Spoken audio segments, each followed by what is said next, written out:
ठीक है जनाब। अच्छा, डैक्स क्या है जी? पहले तो हम ये देखते हैं व्हाट इज डैक्स, कि हम डैक्स है क्या चीज और डैक्स की हमें जरूरत क्यों पड़ती है। DAX stands for data analysis expression.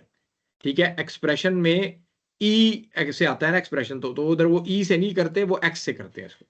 ठीक है, data analysis expression, and this is the language of the power BI data model engine.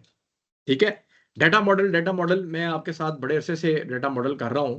तो किसी ने मेरे से ये नहीं पूछा कि हाँ ये डेटा मॉडल जो है, ये हमारे पास चीज है, ये होता कहाँ पे है।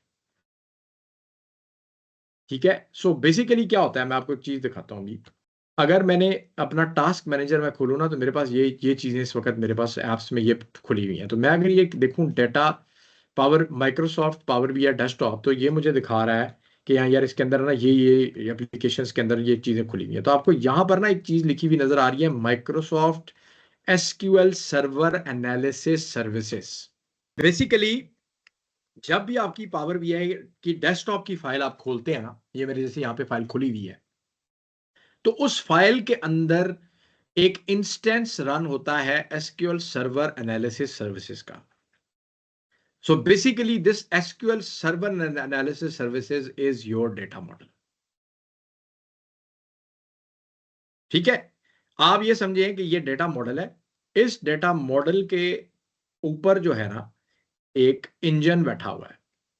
इंजन मींस के कोई मतलब किसी इंजन जो सॉफ्टवेयर का एक इंजन है, जो प्रोसेसिंग का इंजन है, जो इस डेटा मॉडल के साथ ना बात कर रहा होता है। इसको बोलते हैं बेसिकली, इसका एक टर्मिनोलॉजी है वर्टीपैक, VERTIPAQ। ठीक है, मैं चैट में भी लिख देता हूं। वर्टीपैक इंजन है, या इसको आप कह देते हैं कि इसका डैक्स का इंजन है, या पावर बीआई का इंजन। सब लोग इसको ये बेसिकली मुख्तलिफ नामों से बुलाते हैं, बट इसके लिए जो टर्म यूज होती है उसको बोलते हैं वर्टीपैक इंजन। सो बेसिकली आप जो डेटा मॉडल में अब आपका पूरा डेटा पड़ा हुआ है, जिसके अंदर हमने इसका स्टार स्कीमा बना के बड़ा खूबसूरत सा ये हमने जनाब इसके अंदर डाल दिया है, और अब हमने अपने एनालिसिस के लिए इस डेटा मॉडल के साथ बेसिकली बातचीत करनी है। ठीक है, सो इस डेटा मॉडल के साथ बात करने के लिए आप जो जिस लैंग्वेज में काम करेंगे ना, वो है जी डैक्स। ठीक है, सो डैक्स में आप लिखेंगे बहुत सारी चीजें, जो कि बेसिकली इसका इंजन जो है वर्टीपैक इंजन, इनको ट्रांसलेट करेगा, डेटा मॉडल को देगा, डेटा मॉडल इसको वापस डेटा करेगा और वापस आपको इसका रिजल्ट देगा, जो कि आप डिफरेंट विजुअलाइजेशंस में जाके देखेंगे। जैसे तो डैक्स का, जैसे मैं बता रहा था आपको कि डैक्स बेसिकली एक फंक्शनल लैंग्वेज है, यानी इसके अंदर आपके पास ना बहुत सारे फंक्शंस हैं। तकरीबन इस वक्त लगभग 350 से 450 के करीब डैक्स के फंक्शंस हैं। आपको सारे नहीं आने चाहिए, तकरीबन 50 के करीब फंक्शंस ऐसे हैं जो कि छोटे बड़े आपको इस्तेमाल करना आने चाहिए, या आ जाएंगे इंशाल्लाह by the end of this course. ठीक है, जो कि तकरीबन मैक्सिमम आपका 85% या 85% आपका काम उनसे चल जाता है।